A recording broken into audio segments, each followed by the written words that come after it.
रातें हमारी राज़दार होती हैं।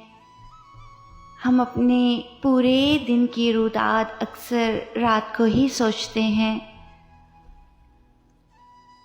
बिछड़े हुए भी अक्सर रात को ही याद आ जाते हैं। लफ्ज़ों के निश्तर भी अक्सर रातों को ही कानों में गूंजते हैं। जागती आँखों से ख्वाब भी अक्सर रातों को ही देखे जाते हैं।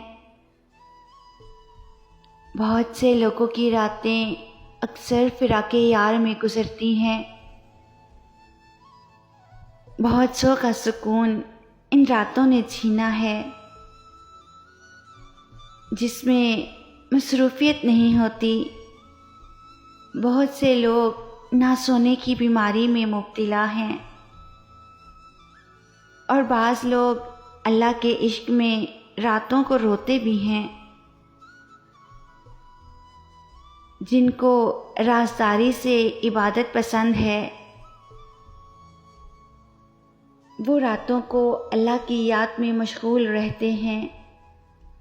गर्ज़ ये कि ये रातें हर एक के राज छुपा लेती हैं, क्योंकि ये हमारी राज़दार होती हैं।